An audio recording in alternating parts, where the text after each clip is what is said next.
Yo, ladies and gentlemen, welcome to the Think Big podcast. Today we are here with the most handsome host you have here in the Think Big, Mr. Sam Singh himself. And today we will be going over something really interesting that a lot of people don't talk about. There's courses about real estate up there, there's courses about how to get your first deal, but there's never much information on how to manage your time as a wholesaler or as an entrepreneur as you're growing your business. So today we're going to go over that and hopefully you get some value from it. Mr. Sam, how are you, man? Dude, I'm good. It's funny. This is very needed because this is all about time management, and I was late, and it's because I didn't manage the fact that the time zones changed. So this is super needed, man. You're absolutely right. Like people will teach you how to transact. They'll teach you how to do a deal, a wholesale deal, a creative finance deal, a dispo wholesale, a novation. But the reality is, all of these things are they're secondary to the habits and patterns that we live by in the day to day. And I think that we Hmm. definitely need to start talking more about those things. And first and foremost, one of the most important things that everybody sucks at, in my opinion, including me, is effective time management. It's something that Hmm. nobody talks about. But bro, I do want to say something before we go any further. I'm going to make sure I blast this the hell out of this on Instagram too. But bro, Yeah. this is episode 55 straight.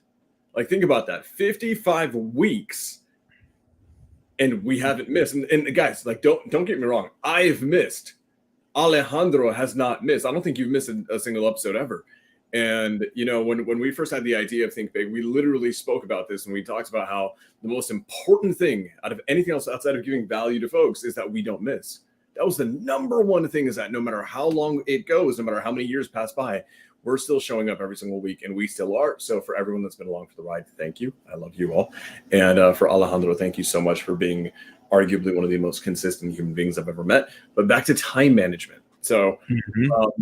um, give me a frame for this, man. Do you think that when people get into the industry at all, that they have any form of time management or any emphasis on how to time block or anything like that?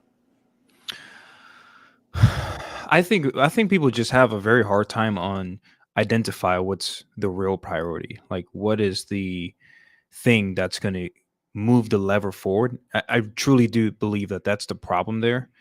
Because if you genuinely, Sam, like if I genuinely told you, hey, if you do this task today, it will cost you money in about 6 months. If you are aware of that, you probably won't do it. And if I say, hey, Sam, if you do this task, it's going to move you forward. It's probably going to 2x your income, your revenue in about 4 months. That's probably what you're going to focus on. And I think that's the main problem is people don't have enough information to determine what's their priority in what they're doing on a daily basis. And I think, especially someone like you, Sam, that, see tons and tons of businesses and operate in bigger businesses and stuff will probably have some really great information on that. And perhaps even help me out a lot too. Cause I mean, that's something that I do all the time is just sit down freaking 4 o'clock in the morning like a lonely wolf just to identify, man, what am I doing throughout my day? What can I do that can help me move forward? And I've had like certain scenario. Like I caught one of my business partner the other day. He was scrolling through the internet to find money, but it was such a tedious task. I'm like, bro, what are you doing? He was like, oh, looking for some more lots to look for so we can acquire them and make big assignment fee. I'm like, dude, go delegate that to one of our assistant. Like, it was like, yeah, but it's going to be hard to for them to understand like what I'm doing. I'm like, okay, create a loom on how to do what you're doing and let them mess up. Just know they will mess up a lot of time and they won't do it as good as you. But if you get 2 to 3 people to do exactly what you're doing, you're probably going to 2x your income and take some of your time back. So yeah. Dude, it's so good. Something that what you basically mentioned. I don't think you ever used the word for it, but what you've basically outlined is leverage, right? Leverage Hmm. or lack thereof. And what I mean by that is everything you do, every single task that you do has, whether we realize it or not, every activity on earth, even doing nothing, has leverage, right? And what is leverage? For every input, every level or unit of input, whether that's your work, whether that's your attention, whether that's you hiring someone, whether that's you making a cold call, whatever it is, every input will get a certain output, right? And the ratio between those two is your leverage. The thing that people don't realize is that, and I actually want to say, dude, shout out to Jalen. Jalen was there with us in our first episodes ever. Like Jalen's OG when it comes down to watching Think Big. So good to see you, bro. That's so weird to say OG for Think Big. Isn't that weird? That is a weird thing to say. Oh my God. But yes, everything you do has leverage, right? It can have a lot of leverage, or it can have no leverage, or it can even have a negative leverage. That's what people don't realize. Negative leverage is shit that moves you back in life. It moves you back in business. And the one thing that people don't do enough of is determine or ascertain the leverage of every activity that it is you do. Now, I want to put this into perspective, guys. And this is okay. In the beginning, you were going to do low leverage activities. Why? Because you don't have the skill set yet. You need to gain the skills.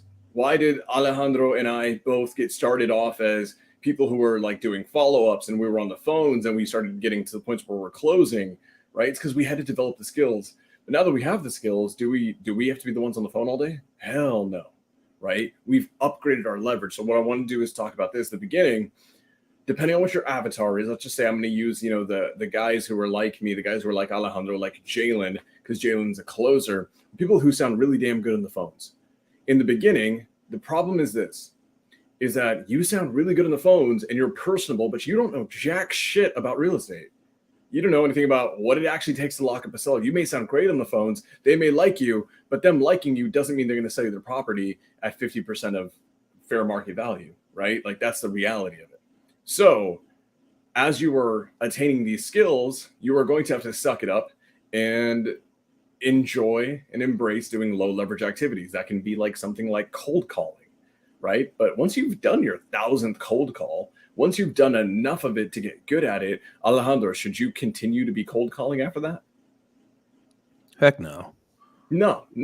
You will then, let's just say this. Every time I dial a phone up, right? Every time I dial a seller, I have the chance of getting connected and having a fruitful conversation.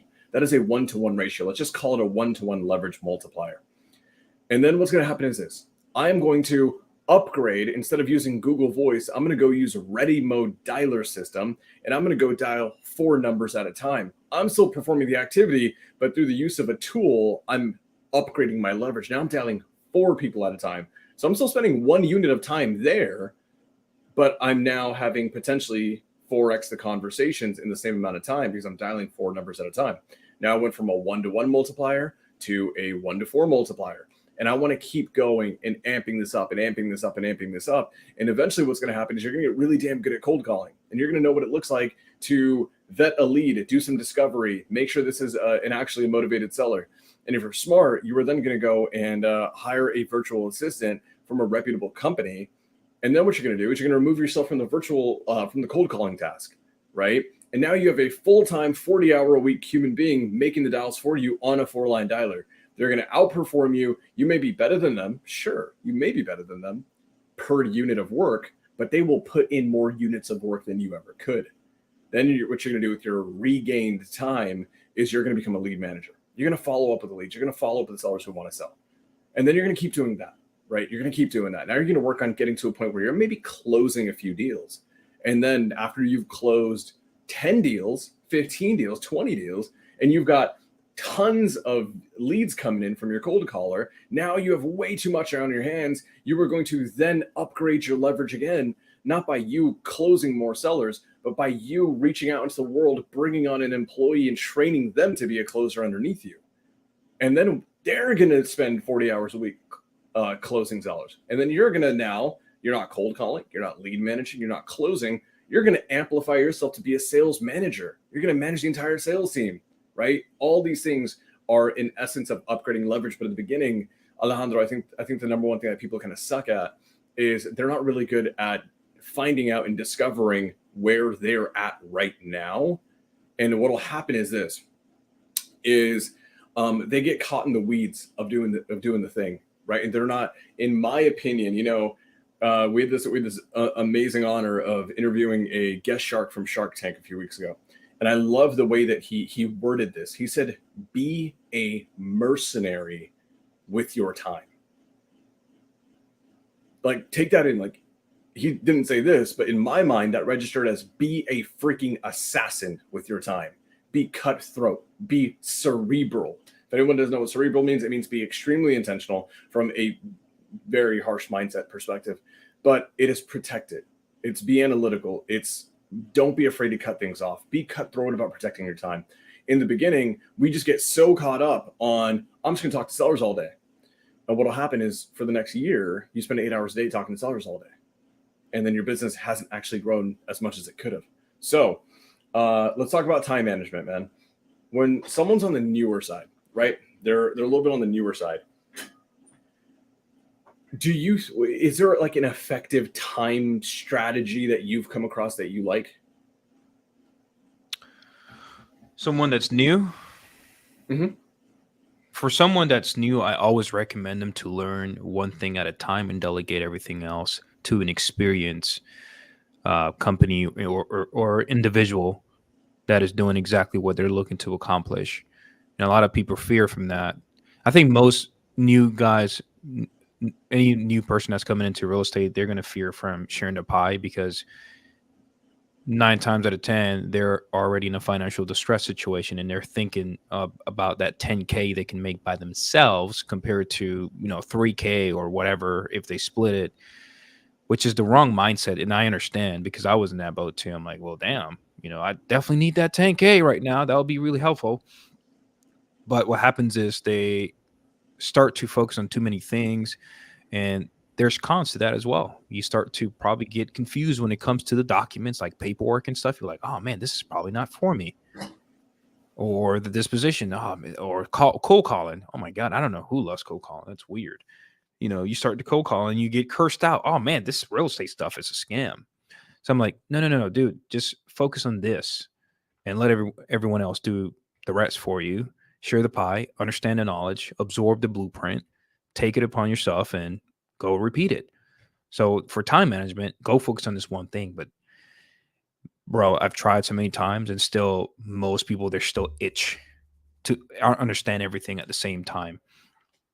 But there are some, I would say the 1% of people out there that would be like, you know what? Okay, great. I'm just going to focus on this one thing.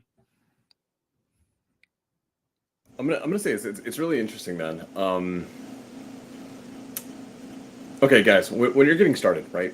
I think that the issue is this: as an entrepreneur, when you go from W-2 to entrepreneur, right, or a part-time job, whether it's a 1099, a W-2, whatever the hell it is, an apprenticeship, an internship, whatever it is, right? You're coming from a world where you were told what to do, even in school, right?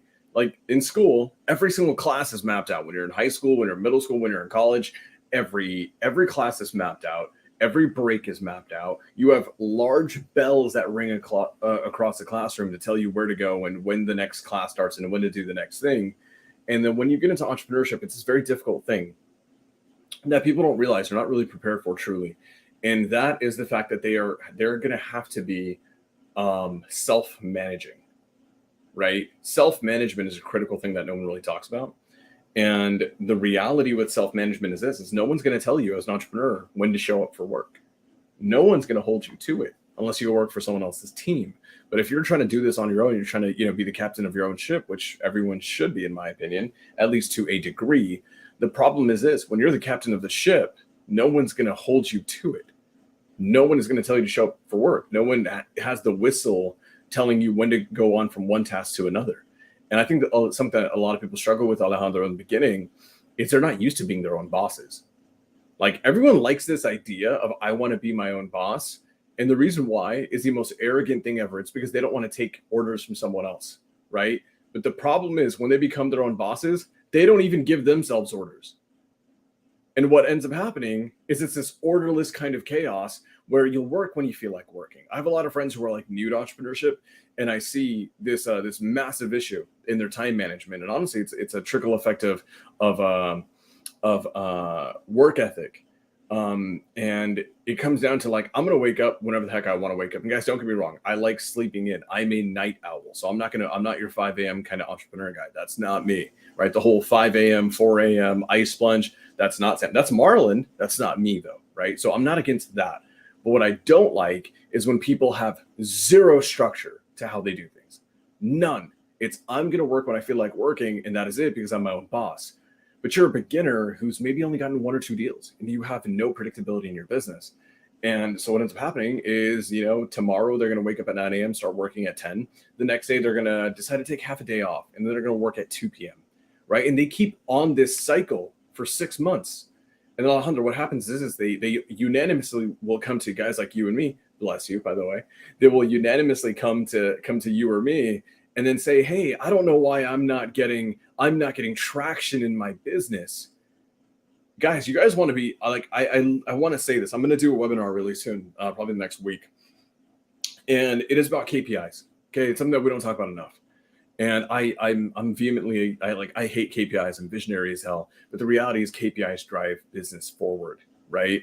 And so if I look back at all these entrepreneurs who are 6 months in and I look at a time audit of how do they spend their day, and then I see that Monday, Tuesday, Wednesday, Thursday, Friday, there is no routine, there's no structure, everything is a mess. They work half a day here, half a day there. They decide to take this day off because their girlfriend wanted to go to the mountains or some dumb shit. And then they complain about why they're not getting traction in their business. Alejandro, like, let's be completely freaking honest here. What's happening is a lack of structure, a lack of work ethic. And this is usually the caveat, the dark side of working for yourself. Guys, when you work for yourself, you actually have to hold yourself accountable. And that's what everybody sucks at. Oh, Javier asked a great question. What is a KPI? Javier, a KPI stands for key performance indicator. And what that is, it's basically a statistic. It's a stat or a data point in your business. You track all of these things. And when you track all these things, you will actually be able to tap into any part of your business and get a health check on how your business is doing. KPIs are the heartbeat of the business. It's your way of checking if your business is healthy. Like, to put into an analogy, when you go to the hospital, right, what happens? Your doctor's going to check your heart rate. They're going to check your pulse. They're going to do all these things. They're going to look at your eyes. They're going to check in your ears, all these weird things. And you're like, hey, I got shot in my arm. Like, I know what the issue is. Why are you checking my heart rate? The reason is they're doing a diagnosis and they're doing an overall health check. And KPIs are the health check of your business. So in about a week, if you're not following me on Instagram, you should be following me, because I'm probably going to do the most extensive KPI breakdown on how to scale a business to minimum $1 million a year, how I've done it, how I've gone past $1 million a year in my acquisitions company. And we're going to break down all the KPIs there. But that being said, right, we always talk about these things, right? We always talk about time management, time audits. Do you guys know that when a new business applies to Alex Hermosi's acquisition.com and they get taken on, one of the first things that they do, Alejandro, did you know this? Is they do a time audit of the CEO. One of the first things they do, because you will know the lifeblood of a business and how good it is, how healthy it is, how much it's thriving. And one of the first indicators of why a business is at where it's at is not just about how much does the CEO, COO work. It's also actually about what type of tasks are they doing. So, guys, there's people who believe in work-life balance. Alejandro, do you believe in work-life balance? Is that a thing? No. Why? I'm curious on that. Why? I don't believe. Hold on. I keep getting an audio from you. Audio back. Oh, it's probably. Okay. I do believe that you can work towards quote unquote work-life balance, but how can you have balance when you have so many things in your life that it's unpredictable, and there's things outside of your control that will present itself? What is balance? Like, I'll give you like an example. This is what's crazy. When I first heard about Alex Hermosi, the first thing I heard from him, I don't do meditation. I don't do this. This no morning routine. I'm like, yo, this guy is crazy. Like, get him out of here. So I didn't even watch him. And then he started popping up my feed. I'm like, oh my God, this is the same guy I wasn't even trying to listen to. And this is where I learned. I think I told you this, Sam, probably like, I don't know, maybe last year or something. I'm like, I just realized you don't have to like someone to learn from them. And then when you continue learning from them, when you start absorbing the positive, you eventually will like him. And now I have his book over here, hanging in my office in a very special place because it really did help my business. But going back to the work balance thing, it's you're setting yourself up for a very miserable life if you're looking for balance. And here I'll elaborate just a little bit, because imagine if you have, okay, great, at 10 p.m., at 10 a.m., I'm going to do XYZ. At 12 p.m., I'm going to do XYZ. And this time I'm going to hang out with my kids. And then da da da da da, blah, blah, blah. Okay, great. Let's say by the time you're hanging out with your kids, for those who have kids, um, and something crazy happens in your business where they really need you. Let's say, oh my God, if you don't answer this phone, you might get sued and lose everything. You are going to get very upset. You're going to be in a very uncomfortable scenario because you have set the false expectations for your quote unquote work balance. You said, oh, I can't hang out with my kids now. And now you're going to have to tell your kids, I'm so sorry, but this, and this, and that. And it just feels terrible.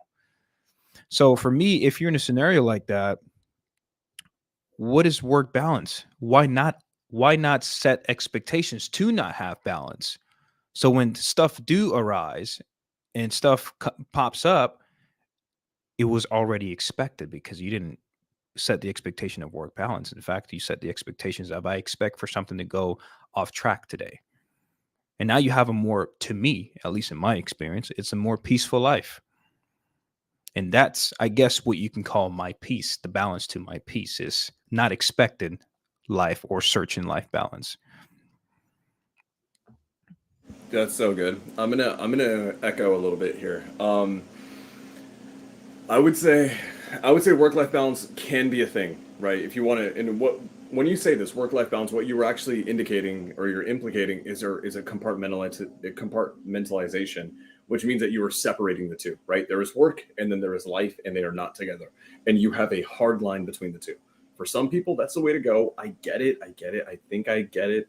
Maybe, but I'll say this: depends on what you want, right? One of my great mentors, she talked about one of her students recently who came to her, and they said that they wanted to stop working every single day by 4 to 4:30, and they have a wholesale business, and they're new, they're starting, and they want to scale it. And then she explicitly tells them, "You're not ready to create a business. You're not ready to own a business or to create a business or run a business. You should probably go get a job." And that is a reality of it. I think that if you want compartmentalization, when people say work life balance, what do they actually mean? They actually mean that they want to just be able to go to Bora Bora tomorrow, and that is it. They want time freedom. It's not a balance between. They don't want 50% work, 50% business life. That's not it. They just want to work when they want to work, and they want to be able to go to freaking Hawaii the next day. I get that. That makes sense to me. Here's the reality, guys, and this sucks, but it's true. You haven't earned that shit yet. 99.9% of the world works their ass off, right? Look at America. 99% of American adults are working a job 9 to 5. Why? So they can have about 2, 3 hours a day of freedom after they're done. And if they're lucky, maybe the weekend they get a couple days off. That is it. Putting in 9 to 5 gets you that. It has earned you that. If you want to go make $1 million a year and then go to Bora Bora the next day, great. You have to build a business that allows you to do that.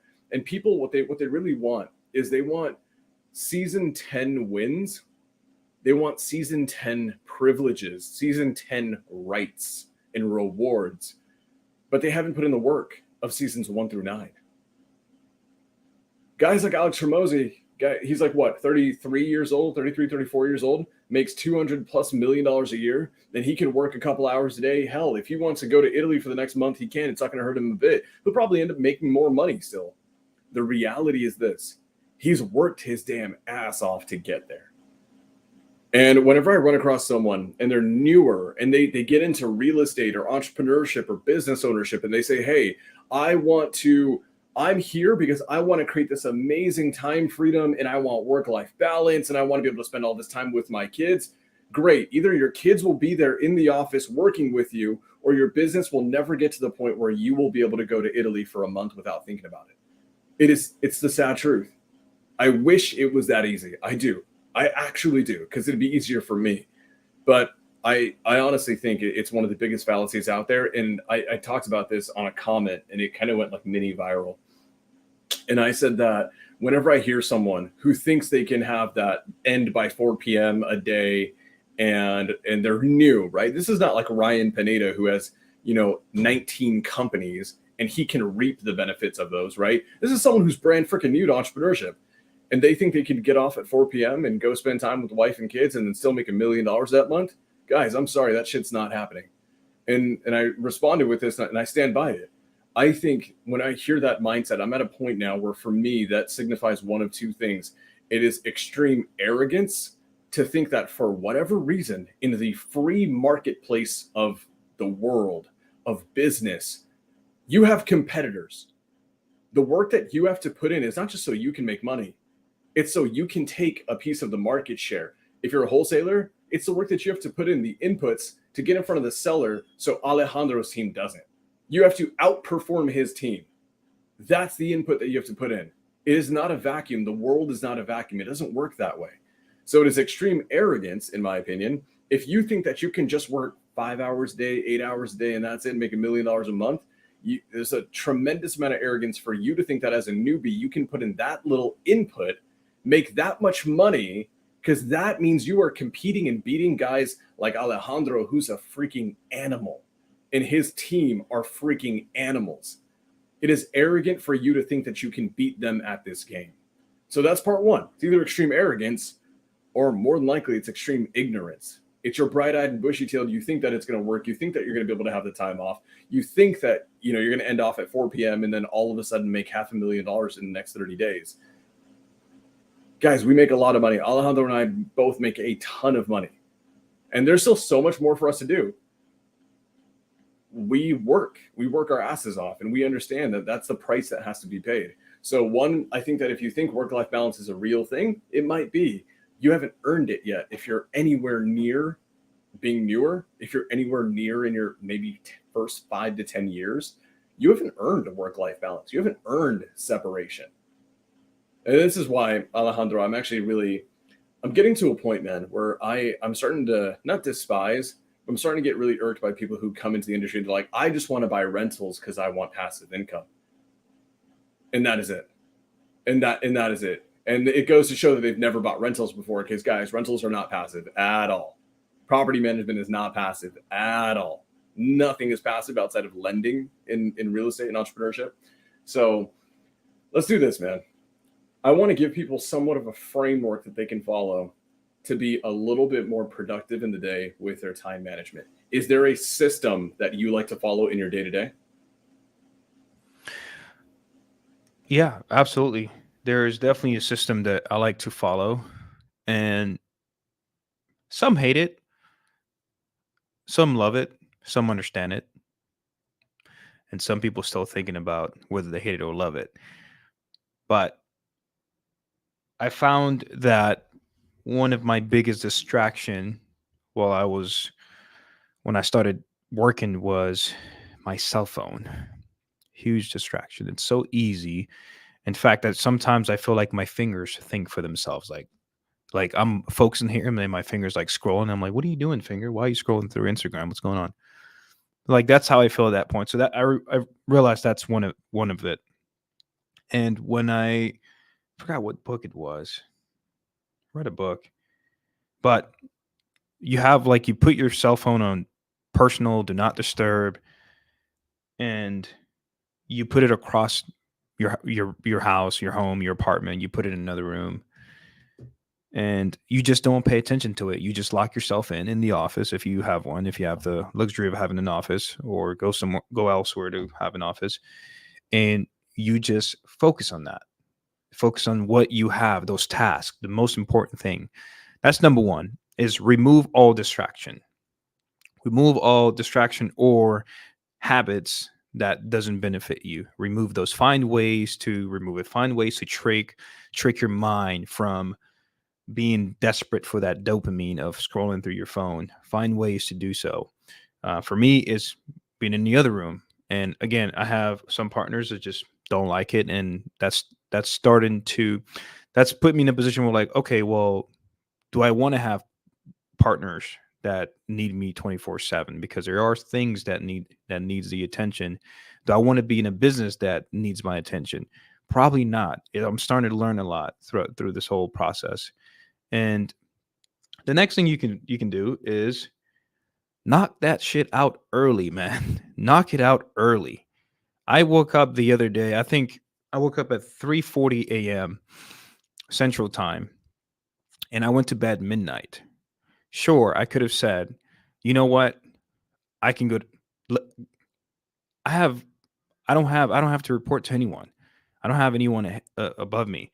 I don't have anyone that, oh my god, you're late, you're fired." However, I have people that rely on my skills to make sure that they can make some good money for Christmas, some great Christmas bonus money. That's the most beautiful thing about my life is I have people that rely on me, and those people have families that rely on them. And that's a very powerful thing to have, a very powerful responsibility. It could be very scary, and it could be very rewarding and beautiful. A beautiful thing to have. To me, it's a very beautiful thing to have because it pushes me to limits that I couldn't even think about in my younger days. So what you can do is just knock it out early. Just knock it out. You wake up at 8 o'clock. Great. Oh, I got to get my kids ready at 6 a.m. Great. Go to wake up at 3 o'clock. Get yourself a free 3 hours. Okay. And of course, to you, to those who are listening, of course, that sounds crazy. But that's why there's the one percenters and the other 99% look at you like you look at the 1% like they're crazy. Of course, that's what makes sense. So that's that is remove all distraction, trick your brain to remove bad habits, and just knock it out early. Knock out the most important task early. That is my daily routine that I like to follow. Just knock the shit out early. Yep. I like that one. And one thing that I wanna highlight is a lot of people keep doing this thing, and it's they will do the easiest thing first, right? They'll work their way to the hard thing, and I hate that idea. This is something that we've talked about before. I want you guys to do this. Whenever you're a to do list doesn't work. Alejandro, does a to do list work? Hell no. Hell no. No, to do list does not work. If you're gonna live out of anything, if you're gonna live out of like a planner or a scheduler, live off your Google Calendar, right? Live off something that actually you are placing a task to a time specifically, explicitly. Do that. Like I live by my calendar. If it's not on my calendar, it doesn't exist. It's not gonna happen. I don't give a damn. Like it does not exist to me. People always hit me up. They ask me, "Hey, are you free for a call?" Hell no, I'm not. Go ahead. I want to say something else. It's going to be really difficult for you people that are starting out now. Is when you create those tasks, because I do the same thing, Sam. I have tasks. In fact, I texted to Marlon. He's my accountability partner. Um, Try to find what it means to not complete that task. And I say this because people are more likely to do something if it has a scary consequence behind it. If there's a scenario where, oh my god, if I don't do this, this terrible thing is going to happen. And if it's not that terrible, it's probably not that important. Like to me, if I don't wake up at 3 or 40 o'clock in the morning, even though I went to sleep at midnight, if I don't wake up at 3 o'clock, I'm going to be in trouble for the rest of the day. And a lot of people won't be able to get that Christmas bonus they've been looking for because of my actions. I can't live with that. So those are my consequences. So if you have certain tasks throughout your day and there's no consequences behind it, it's probably not that important. So you have to sit down and really think about what's important. I say this is really difficult for newer people because you don't know what you don't know, right? You're going to have a hard time understanding, like, am I doing the right thing right now? Well, if you don't know, guys, go reach out to people that are doing what you're wanting to achieve. And that's something that is a problem, I guess, for a lot of people. I don't know why. Because when I personally started my wholesale business, first thing I did was reach out to somebody that's already making 7 figures a year. I'm like, hey, man, can I provide you value in exchange for the information that you know? Yes. And I did. Made that person well over 6 figures in less than a year. And I got their information to go make 7 figures a year. Yep. I love it. I love it. I want to keep highlighting this, right? I want to keep hitting on this. So, um, that's so good. I love that you have an accountability, and absolutely. I remember when you and Marlon started doing that, and the fact that you guys still do that is amazing. So, I'll say this, guys. Um, I want you all to do this. If you guys have not started time blocking, if you haven't started prioritizing, guys, and time blocking isn't actually time blocking. It has jack shit to do with time. All you're teaching yourself is how to prioritize. That is it. As people, we don't prioritize. Like, no one teaches you how to prioritize in life. You don't learn it in school. You don't learn it critically in college. You don't learn it in any other way, shape, or form until you have to be your own boss. You have to hold yourself to a task. When you show up for your job, right, your W-2, your boss is going to tell you to do a series of tasks. And 99.9% of people never actually stop to think why certain tasks are placed in front of them in the order that they are placed. And a lot of bosses who actually do really good at this stuff and who've studied leadership understand about front loading the highest priorities, right? So what I want you all to do is, and I'm not taking credit for it, it's not my thing. This is actually comes from Charlie Munger, who is Warren Buffett's partner. I want you all to basically every single day, every single week, write out the 25, 30 most important things that you guys have to do, right? Most important things in order from most important to least important, and as they come to your mind. You're going to write up this gigantic list, okay? The top 5 things. You're going to draw a circle around those top 5 things, and you're literally going to take that piece of paper and tear everything underneath off, throw it in the trash. Those top 5 things are the only things that matter. They're the only things that matter. Problem with to-do lists is people do this. They will write everything under in their brain, everything. They'll brain dump all of it. There is no structure. There's no sequence. There's no critical thinking involved. It's just, these are all the things that are on my mind that I have to get done sometime. And that is it. And what ends up happening is that list becomes massively overwhelming. And so what you'll do is throughout an entire day, you'll get one thing done, and that is it. Maybe 2 things. And then you get really tired because every time you finish something, you look at the list, and the list still has 80 more things to do. And it feels like you're chipping away at like a marble statue with a plastic freaking spoon. That's what it feels like. That is horrible. It's why you don't succeed. Humans, psychologically, it's been proven that we need to see reward. We like some form of gratification, right? If you guys don't believe me, look at every single mobile app ever that has a game. Any small task that you complete in a mobile game, there will be some form of animation, some form of light up, some form of, gratification that comes with it. That gratification is psychologically conditioning you to do what? It's keep playing the damn game. You guys know when you're doing a Subway Surfers, right? The game where you run down the subway and you're like going from one coin to a coin. There's a million coins in that game. But you guys know that every single coin that you ever collect, there's a little noise, a little positive little tune, and a little flash. Psychologically, that app is conditioning you to want to hear that noise over and over and over and over again.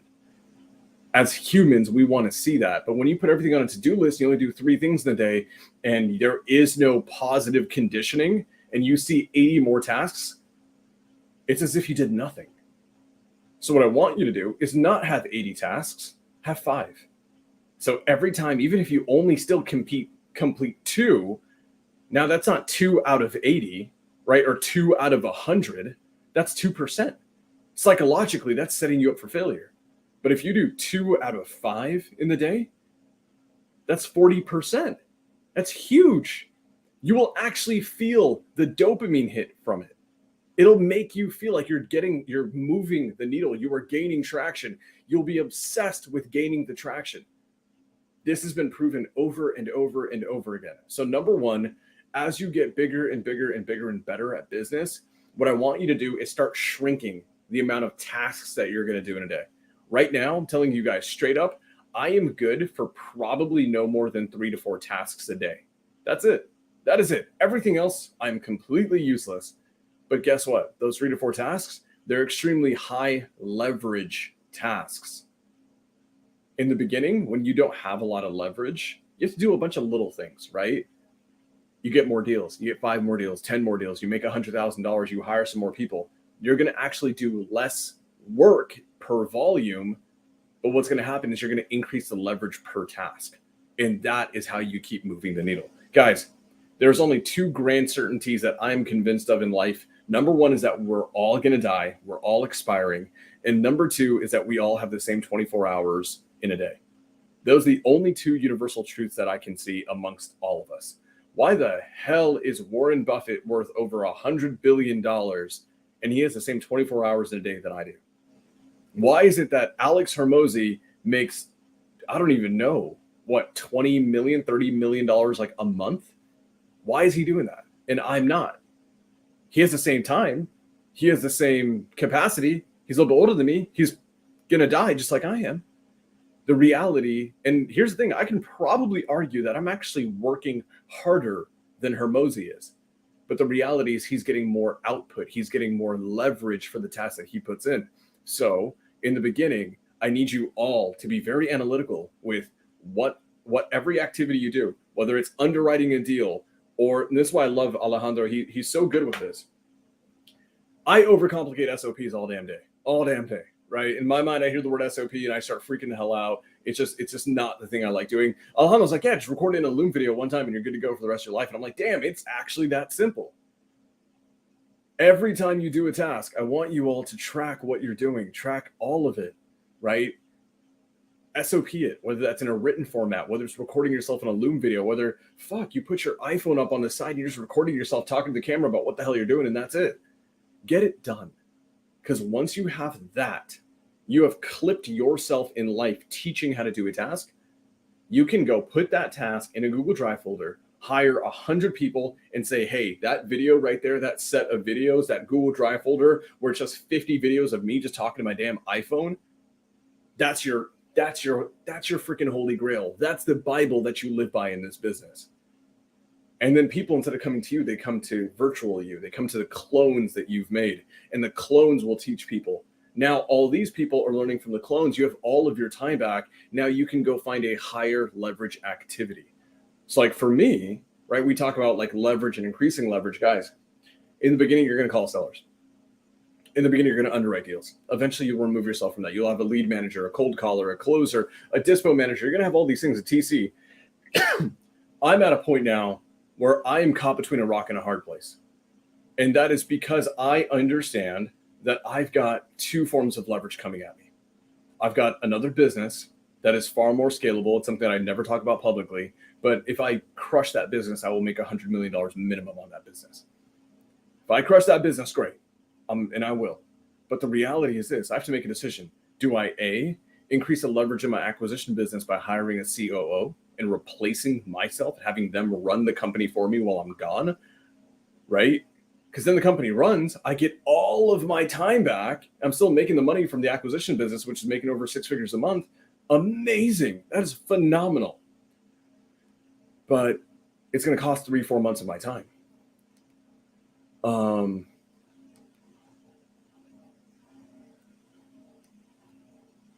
I have no idea. I'm not seeing it, so sure. Sorry, guys. Back in chat. So all these things to say, I can either A, do that and upgrade my leverage by hiring a CEO, COO type to replace me, or B, I can upgrade my leverage by completely shutting down everything I do in wholesale. We'll stabilize what we've got going on. We'll automate that. We'll put systems and processes in place for those things to keep running. Or I can just turn off the entire business completely and have all of my time back. That is going to create a temporary, momentary dip in my revenue and my income. I'm going to be losing a funnel that makes well over 100, usually between 120 to $175,000 per month. I will lose that for potentially 6 months. But in that 6 months, I get all of my time back and I can focus 100% of my time, effort, and bandwidth on chasing something that has $100 million multiplier. The thing is this, guys, is that too often people get caught doing low leverage shit and they never get themselves out of it. They never get themselves out of it. The way that we talk about these things, Alejandro, like people would think that you and I have been doing this for 10 freaking years and we haven't. I just hit my 2-year mark. I hit my 2-year mark 2 weeks ago exactly. And now we're hiring a CEO potentially. It's either that or I shut off the company and go do bigger things. I want you all to be mercenaries with your time. Be so damn critical with it. Don't do more. Don't do 10 things a day. Don't do it. You will not move the needle. I swear to you, it's been proven a million times over by psychologists all over the world. It doesn't work. Do 3 to 5 tasks a day, and that is it. And these are your most critical tasks. Nothing else matters until you get them done. Do that over and over and over again. SOP everything. And it's so funny. I don't have it with me. Bro, do you have your timer? I knew you would. Guys, Right for anyone that was on a few weeks ago, I bought this timer. I've had it for myself, and I gifted it to Alejandro and Marlon. This timer is amazing. There's this thing called what's it called? Parkinson's law, right? Parkinson's law, Parker's law, Parkinson's law. Parkinson's law, if no one's heard of it, is actually the killer of new entrepreneurs. And what it is it's a principle that dictates any given task will automatically take up the entire time frame that you allot for it. So if I say I'm going to underwrite a deal and I'm going to give myself the next 4 hours to get this underwriting done, do you think it's going to take me 15 minutes? Nope. It's going to take me 4 freaking hours because I gave myself 4 hours. That little tool that Alejandro just showed is not ultra expensive. It's not amazingly rare, but it's one of the most productive tools that I've ever seen. And what I do every single task in a day, every single task, before I go into a task, I ask myself, honestly, how long do I need to get this task done? You know what I do? Whatever that number comes in my head, I basically will take off 5 to 10 minutes off of it. And I hold myself to getting shit done early. Do that in everything you do. If you're going to go talk to a seller, you better not have an hour-long conversation with the seller. And if you are, they better be selling you their house, their mama's house, their sister's house, their brother's house. They better be lending to you after the fact too. That is it. Be a mercenary with your time. Get yourself a timer, whether it's on your phone. For me, psychologically, I needed a different object around me. It couldn't be my phone. Why? Because my phone has Instagram, because my phone has all these other apps, because my phone has distractions. My phone has Marlon texting me every 5 minutes shirtless photos of himself. Like, there's so many distractions on my phone that I needed an external reminder on how to stay on track. So I really do want people to do that. In essence, Alejandro, do you think that thing's been working well for you or not? Yeah, absolutely, brother. I use it all the time, especially when it comes to like a task that I really don't want to freaking do, but I know it needs to be done. I'm like, you know what? Let's set 15 minutes for this thing. So here's the thing. I heard how you do it, Sam, and I think I may do it a little bit different. When it's something that I really hate doing and I just don't want to do, I set little time slots to do it and break it up into little pieces.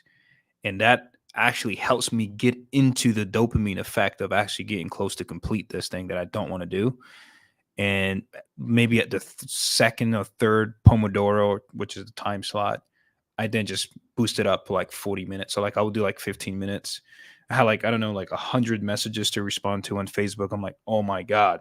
So I'll put 15 minutes because it's quick. It's crazy how fast 15 minutes will fly by. It's crazy, especially if you're focused. And I'm just doing 15 minutes. And I'm like, oh, wow. Okay. I did 20 here, 20 there. And then all of a sudden I'm boosting it up to like 30, 40 minutes because now the dopamine effect has like got into effect and I'm just clearing that up.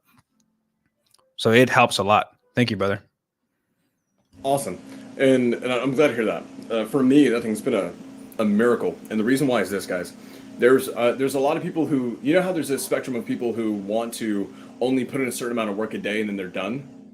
On the other spectrum of that is guys like me, and I think guys like Alejandro too, guys like Alex Hermosi. We just work. For me, I don't have a morning routine. I'm very anti morning routine. It's funny. This is where me and Marlon we definitely disagree in life a little bit.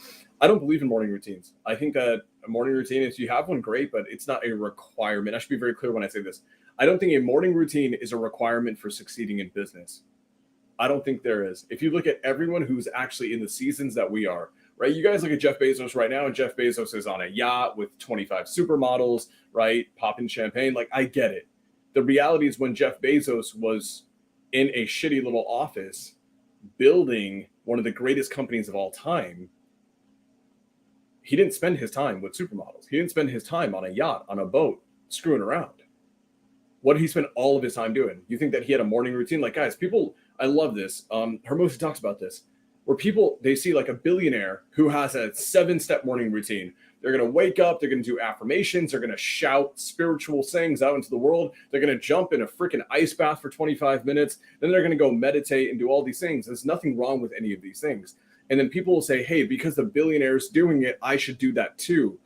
No, I'm sorry. In the beginning, you need to learn how to move the needle forward in your business. That billionaire, I can almost guarantee you, when they were in the season of building and of growth, they probably weren't doing that. They were doing whatever they could to move the needle forward in their business. That meant they were losing sleep. That meant they weren't getting every single workout in. They weren't spending time in an ice bath. Hell, they couldn't even afford a damn ice bath. They just got up and got to work. You guys want to do more? You guys want to move the needle more in your business? From the time you wake up to the time you start actually putting in work for your business, your inputs, shrink that time frame as much as humanly possible. Between all of us here, for me right now, I'm super proud of it, but I've got so much more to go. It averages between 15 to 30 minutes. I am literally waking up, and then within 15 to 30 minutes of opening my freaking eyes, we're on calls.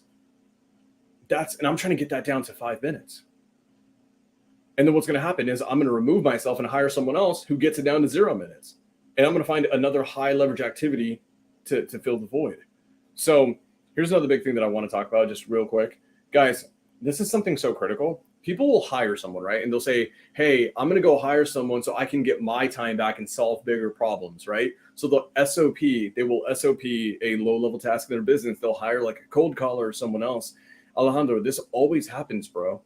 They'll remove themselves from the position, get all their time back, and now they just dick around with their time.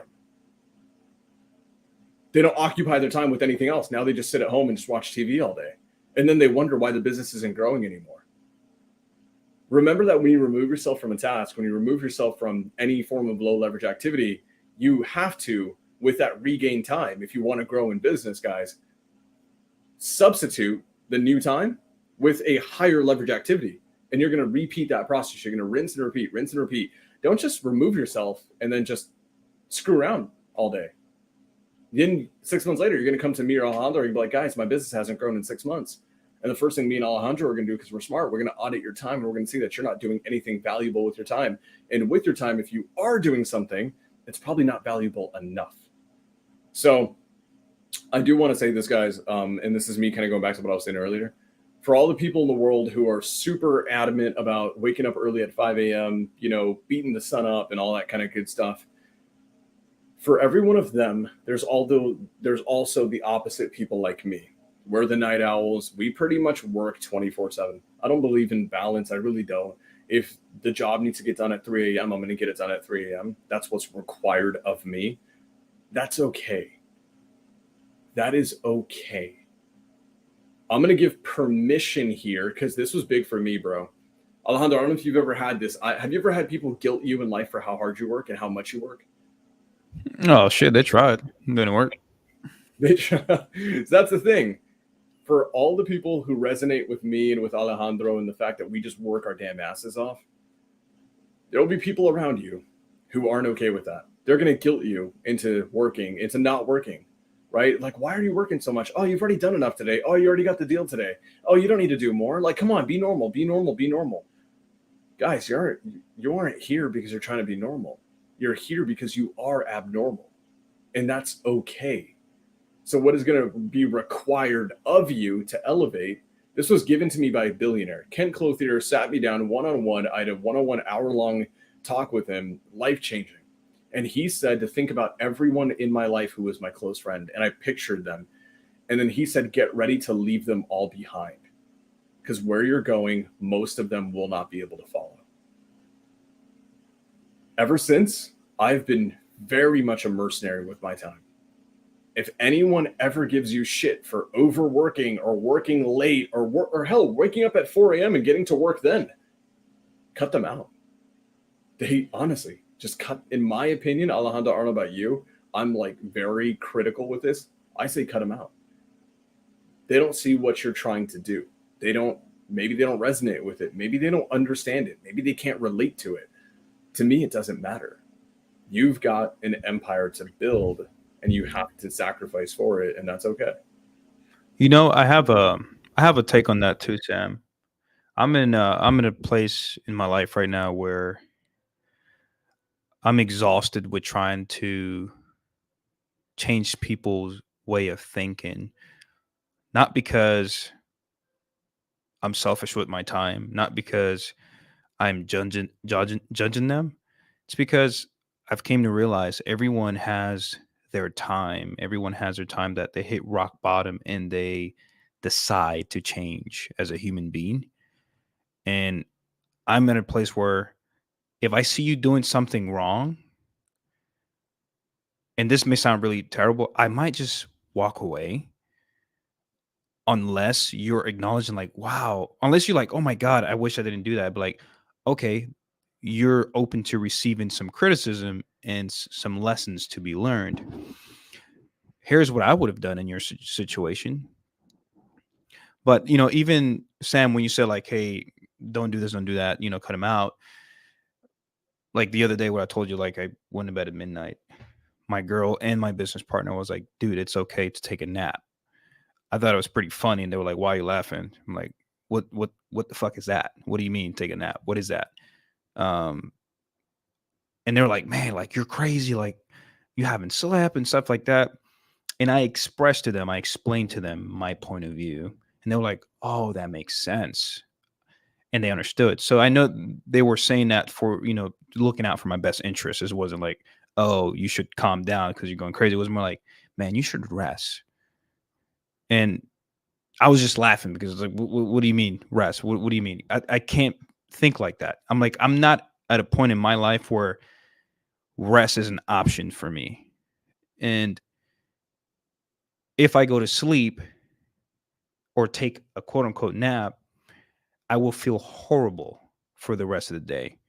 And again, a lot of people watching this right now, 99% of people will be like, dude, this guy is crazy. Ugh, you probably shouldn't do that.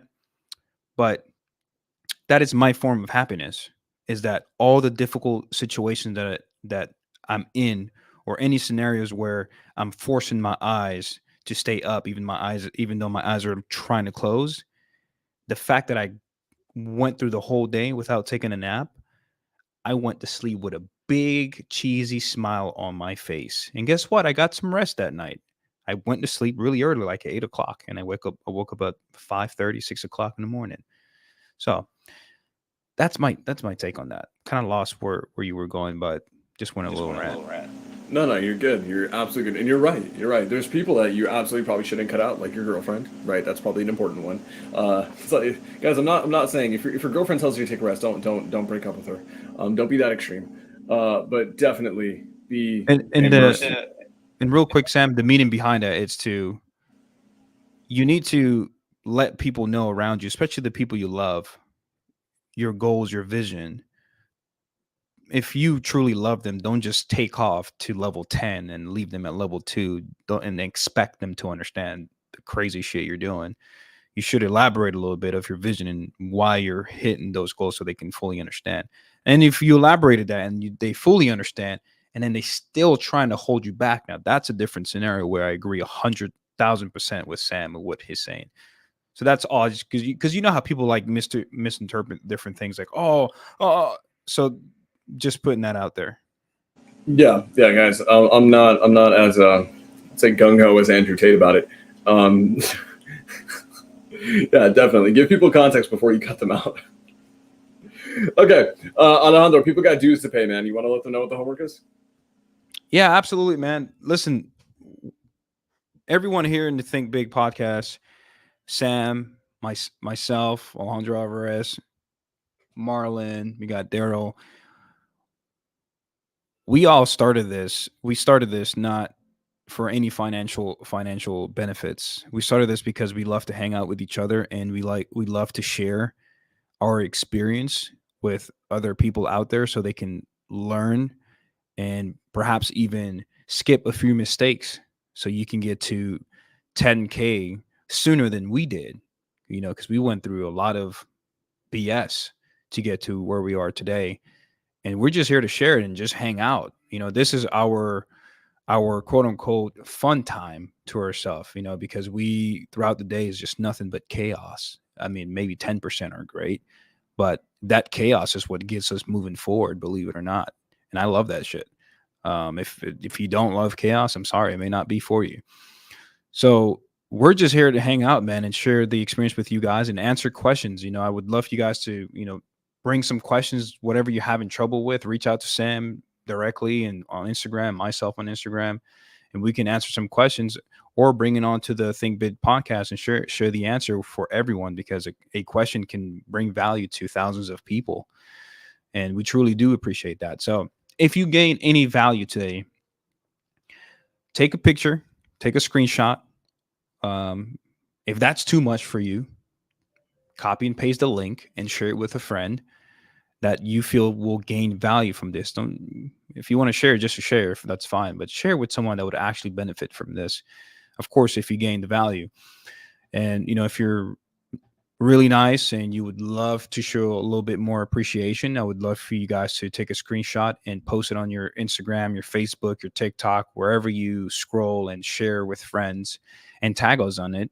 And I like to see people write down their biggest takeaway of this episode, because it helps me and Sam and all of us to understand where the value is being gained so we can continue emphasizing on that.